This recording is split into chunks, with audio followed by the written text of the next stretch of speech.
The Life of Ceibi. Chapter 1.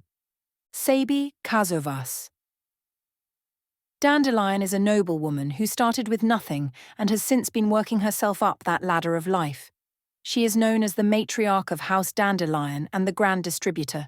She's part Oblivionite, meaning she ages slower than the average human.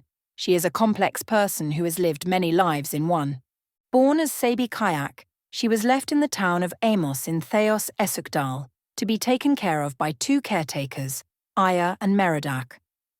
Aya was an elderly woman, around her 60s, who was the mother figure of Ceibi during her upbringing. Aya was stern in her teachings. She was the definition of tough love.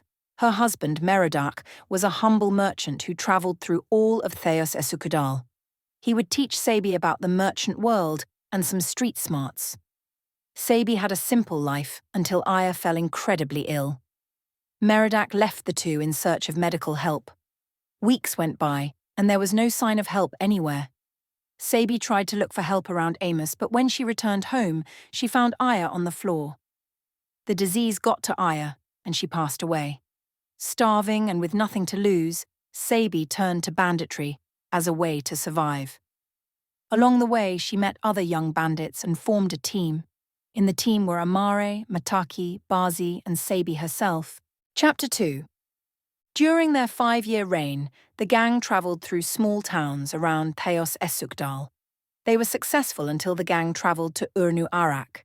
The heist was to steal from high government officials. Ceibi's last target was the chief diplomat, Story Studio. She got caught by him when she was stealing his weed from his house. The rest of the gang got arrested and put into trial. While waiting for execution, Story Studio pitied Ceibi in particular and relieved her from execution. Ceibi was instead banished from Ethuah'tli. Throughout her travels, Ceibi travelled around various nations. She stayed in Kave in order to study at their university. She graduated with a major in medical potions and a minor in history and politics. She also stayed a year in Plagos. She resided in a town called Sakura during her stay. From there, she mingled with the locals and even had a brief fling with one of them. He was a warrior within the army of the nation. Not much is remembered of that night of passion, for Ceibi took off and left the town.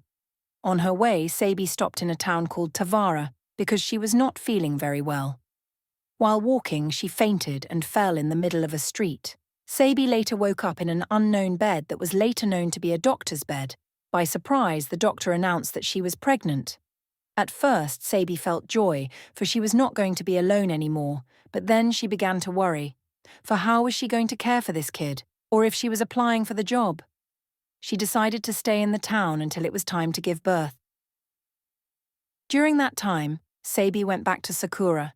She overheard the news that a couple of weeks ago, a group of raiders attacked the town, and many of the warriors stationed there died. It is unknown how, but Ceibi knew that her fling was among those who lost their life protecting the town. Saddened by the news, she returned to Tavara and stayed there for the rest of the pregnancy. When the moment came, Ceibi birthed a beautiful baby boy. With a heavy heart, she knew that she was not ready to raise a child, so she took him to a local orphanage and said her heartbreaking goodbye. With tears in her eyes, she kept travelling far from Tavara. Years went by, and Ceibi was getting tired of not having a place to call home. She reminisced the memories of her childhood in Amos and how it felt to be part of a family. Ceibi decided then and there that it was time to settle in one place and call it home. Chapter 3. While looking for a town to settle in, she saw on the grass a letter that had this message written on it. Join the Spadist Society, a warrior society based in honour of the sword as a symbol and the cult of any militaristic thing related. This society was made for the loyal soldiers of Bardonia and those who don't want to worship divine beings. If you need more information, talk to me. The fortress of Spadism is located in Turo Town. Members of Spadism are called Espadillo or Spadillo. This message called out to Ceibi, so she travelled to the town. It was something to behold. The town was within a valley surrounded by mountains. From there, Ceibi settled and trained in the fortress of Spadism. She later found out she was residing in a superpower nation called Bardonia. While visiting a nearby town, Ceibi met the son of the Chancellor, Elven. The son of the Chancellor looked oddly similar to her, but Ceibi saw how smitten he was of her and saw the opportunity. Ceibi easily convinced Elven to marry her. The marriage was a short one, full of headaches. On some accounts, there is a letter of Ceibi that described Elven as a 13-year-old child who needed a good butt-whooping. A crisis fell on the nation when the Chancellor died during a battle against the ferryman. Many started to claim to be the Chancellor's successor, and among them was Elven. During the storming of the imperial palace, Ceibi stumbled into the office of the deceased Chancellor. She noticed some documents in the desk with her name and discovered the truth of her origins. The Chancellor had 3 children, 1 son and 2 daughters. Due to his unstableness, Ceibi's mother decided to send the kids to different nations in order to keep them safe. Before her death, she ordered that her kids would return home. From that moment, Ceibi knew what she had to do, find her real family. At the same time, Elven was declared Chancellor but was quickly removed by the Chancellor's real successor, Mobius, his right-hand man. The new Chancellor was then named Emperor of Bardonia. The new Emperor permitted, with skepticism, the children of the Chancellor to stay and become a noble house. From there, the royal house of Dandelion was born. Ceibi was now known as Ceibi Dandelion. Chapter 4. Ceibi started looking through government documents of where her lost family were. Along the way, she met a long-lost cousin called Hanichi, who was king of a vassal of Bardonia. There weren't many of them at the beginning. Another job that Ceibi had to boost the family recognition was to meet other royal families throughout Rathnir. She hopped on a ship and travelled the world in search of other royal families. She left Elven to take care of their house back at their homeland. Elven was granted the title of Chancellor by the Emperor. During their travels, Ceibi won the hearts of many royal families to the point of gaining their respect. Connections were made with Huitka, Deliria, Neodea, the Solianan faith, and more. Returning home, Ceibi would have to face one of the worst moments in the family's history. Upon returning to Bardonia, news spread that Elven, the titled Chancellor, staged a coup against the Emperor and failed horribly. As punishment, he was forced to abdicate his royal title. From there, the royal family did not have the Emperor's favour. It was thanks to Ceibi that they could remain even of Elven's treasonous attempt. This caused a rift between the siblings. Elven grew jealous of Ceibi's rapid influence in the world view. During this period, Elven caused numerous fights and problems for the family that it reached the point of him being banished from representing the family in important events. Ceibi met a town owner named Zabu Makalini, Captain CH, Mayor of Dabos Koshi. They saw how compatible they were and decided on marriage. A month later, they would marry each other in the steps of the Capitol building in New Dorastarok, where many royals attend. A year later, their first children, a boy named Marius, would be born.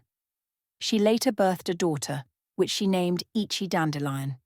A young boy wrote to Ceibi claiming to be her son. She sent men to bring the boy to Bardonia, where she saw the iconic purple eyes. It was her son from Plagarea. She adopted him into the family and he was named Mima Dandelion. As the family began expanding, the Paragon estate was being built and the house getting more involved in the government of Bardonia. Chapter 5. The Bardonian government under Emperor Mobius was suspicious of Ceibi, believing she wanted to overthrow the emperor, as her brother intended. This suspicion only got worse when Ceibi was accused of sending an assassin to murder her brother. Her cousin, Hanichi, threatened to attack the royal family. It was then discovered that the assassin was a Rizani who had a grudge against the Dandelions. Months after the incident, a new government was being implemented in Bardonia. Within the new government, the royal family was stripped from their titles by the emperor. The reasoning behind the decision was he grew too paranoid of the family. Although Ceibi was suspected to be treasonous in the past, the emperor grew to respect her. She was granted the title of High Official in the government. In search of somewhere to relax, Ceibi settled in the merchant town of Marvos. The change of scenery affected the marriage of Ceibi and Zabu. the couple would be separated for long periods of time, mainly because Zabu had to take boat trips back to his town in Dabos Koshi. During her stay, she met the owner of Marvos, a humble merchant called Jacob Owl. Ceibi and Jacob's relationship started as a rocky one. Jacob was actively anti-monarchy and contributed to the fall of the family. Despite that, Jacob and Ceibi grew close, to the point that they shared a night of passion. The emotions that they shared grew bigger and more intense each day that passed. After time went by, the two fell in love. The love they shared had to be in secret, because Ceibi was still married to Zabu, and an affair would have worsened the image of the house. As months went by and the affair continued, Ceibi fell pregnant with Jacob's child. This news stunned the pair. Jacob wanted to keep the child while Ceibi couldn't afford another controversy. She convinced Jacob to, when the child was born, they would send the child to a refined monastery in Rizan so no one could hurt them. After the affair, Ceibi decided to take her kids and husband around the world. They travelled all around their friends' nations. Ceibi stopped in Niedea to visit her good friend Samael. Along the way, they stopped in Huitka and stayed for a week. During that week, the family spent time with the Huitkan royal family, the Tizocs. Ceibi's daughter, Ichi, grew fond of the Huitkan prince, Ethuah'tli Tizoc. In a short time, the prince proposed to the Dandelion, and a wedding was announced. During this time, the age of the New World expansion started. Huitka was making colonies in the New World, and Ethuah'tli offered his new family-in-law to travel with him. The Dandelions stayed in the Dandelion colony while visiting Eldam. During the visit, the colony had a small dispute with one of the nation countries on the land. The Dandelion colony was stationed in Batu land. Thankfully, the Huitkans and Batu resolved this issue peacefully. During this time, Ceibi met some of the leaders of Batu. The Dandelions became good friends with the Khans, especially Yuka Ukok, Jacob, and Ceibi Eriki. After the month passed, it was time to return to Rathnir. Ceibi and Ceibi remained best friends and kept writing to each other. Chapter 6. After a brief period of travelling, the noble house was called to return back home. Many changes appeared within the government of Bardonia. A new emperor was established, the Prophet, who reinstated the royal family of Dandelion and promoted Ceibi to the Grand Council. Ceibi's husband, however, decided to work far from Bardonia due to business reasons. Ceibi was skeptical about this decision, but trusted her husband. Some time went by and Ceibi received a letter from her officers that carried sad news. Her husband Zabu was out at sea during a severe storm and has been missing ever since. It had been weeks since the search parties went for him, but it was time for him to be declared dead. A funeral was held for him, and many from the family spoke about him. During this mourning period, Ceibi found a letter in her husband's study room, back in their estate with her name. It was a letter he wrote before leaving for his fatal trip. One of the letters said, "My dear beloved, my wife Ceibi, forgive me for not telling you this enough when we were together, but thanks for everything. Thank you for being a great woman, wife, mother, friend. I imagine you are reading this already after he is dead. Forgive me for all the pain I have caused you and our children. Tell Marius that I know I was not the best father, but for me he was the best son. I am very proud of him and his achievements. For Ichi, my beautiful daughter, I know that where you are enjoying and making the most of every moment. Please take care of your brothers for me.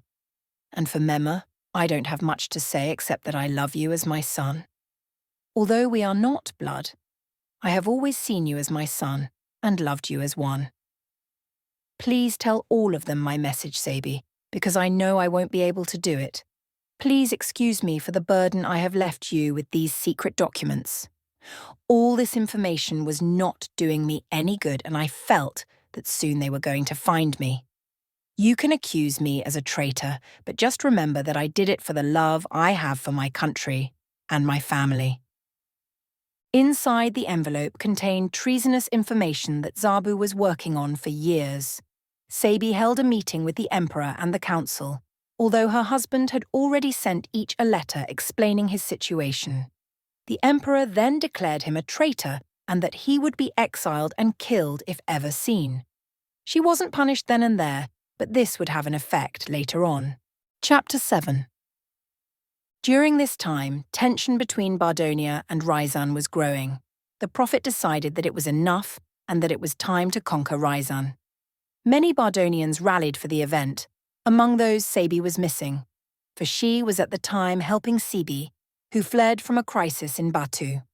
A false king tried to take over and demolish the Mirzas and any Batu culture that was left.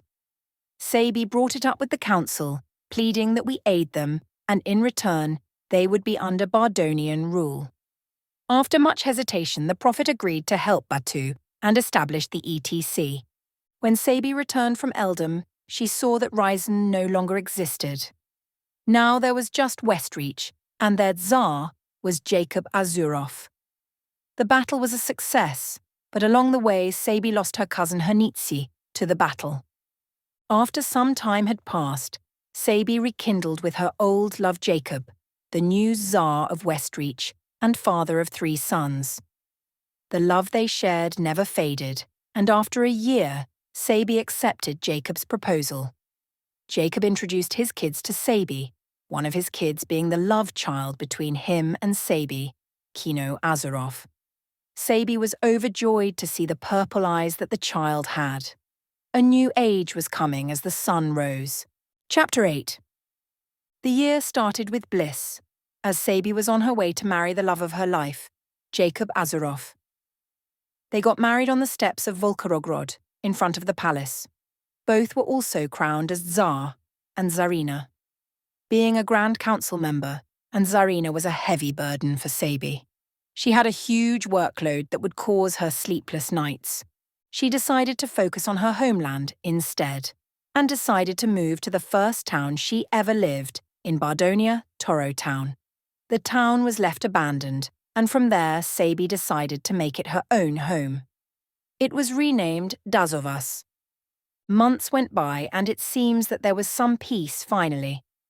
Ceibi worked as a grand and finally met her father, the returned Chancellor, Unikran B. Aoi.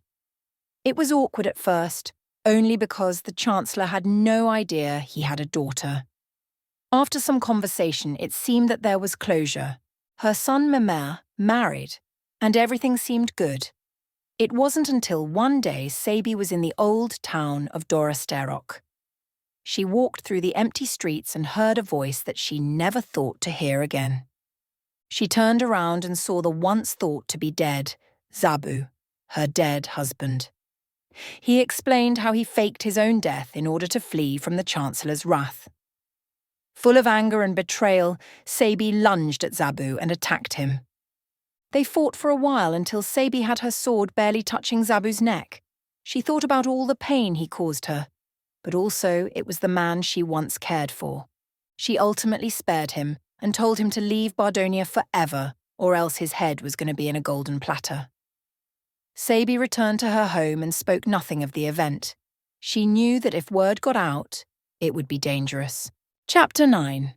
Tensions between nations from the south and Bardonia grew extremely high. A coalition was formed against the homeland and the battle was declared on the capital, New Dora-Starok. The Bardonians were highly outnumbered. Death surrounded her, friends killing friends, family killing family. From afar, she saw her brother Elvin being murdered by his own son, Azrael. She ran to save him, but she was pushed by the enemy. As she fell to the floor, thought came to her mind, a thought she always wanted to hear, but under the circumstances it was bitter-sweet. She laughed very softly and whispered, "I won. I'm the last of Chancellor's children. The last Dandelion?" A single tear shed from her eye. Ceibi composes herself and keeps fighting, until... boom! Sounds of TNT that exploded next to Ceibi while she fought for her capital. The adrenaline rushed around her body as she saw blood and death all around her. All of the sudden, a sharp pain came from her left arm, and when she looked for it, there was nothing there. Everything around her was falling apart. From afar, she saw her son, Mema being struck down by the enemy. Ceibi's vision began to blur again, and out she went. Ceibi was rescued by the International Solian Medical Organization, and the doctors had to put Ceibi under a medically induced coma. After a few months, Ceibi woke up, confused and distraught about the past events. She knew that the future was not looking good. Chapter 10. During the dark ages of her homeland, Ceibi was called upon to be part of a newly made Senate to rule. The Senate was composed of her sons, Mima, Marius, and Kapna. There were also 2 past grands, Yazov and Andrew. Krinki was also added to the Senate. The Senate's rule was short-lived due to riots caused by the citizens, and because Yazov, Andrew, and Krinki conspired to make Yazov Chancellor of Bardonia. Due to this sudden coup, Ceibi's children resigned their jobs, leaving Ceibi to work alone. The first months were tough, but thanks to her husband Jacob Azerov and Rathnir, the union between both nations created the Brothian Union. From there, the future was looking bright for her and her home. After months of working and trying to keep her people afloat, Ceibi decided to take a sabbatical and travel to Batu in Eldam to visit her friend, Ceibi. Ceibi had a private island in the outskirts of Batu, where from there she worked for the Brothian government. Chapter 11. The dark times were only getting worse in Bardonia. Ceibi was angered about how the coalition left her home with emptiness and a corrupt government. It seemed the end was near. She travelled to the land that caused the fall of her home, Aurora. Upon arriving, she was greeted by an official and was given a tour of the capital of Aurora Fornost. Ceibi couldn't help but be amazed by all the beauty of the city. Although she was in disguise, the official knew who she was, and despite her being Bardonian, they welcomed her to their town. She decided to stay for a while to learn more of her enemies. She disguised herself as a simple banner maker. While vacationing in Fornost, Ceibi was experiencing headaches and migraines. One night, she has a nightmare of her bleeding out on the steps of the Bardonian government building. This nightmare felt too real, and Ceibi knew she had to go back home.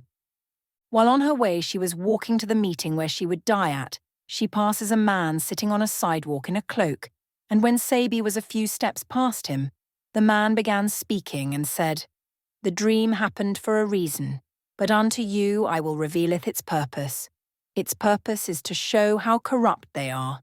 Judgment shall cometh to the one that hath corrupted them, for he shall die by a descendant of thee.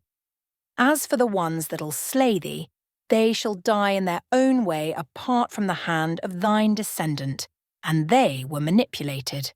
A man is the one pulling the strings of their corruption. He shall die by the sword of your great-grandson.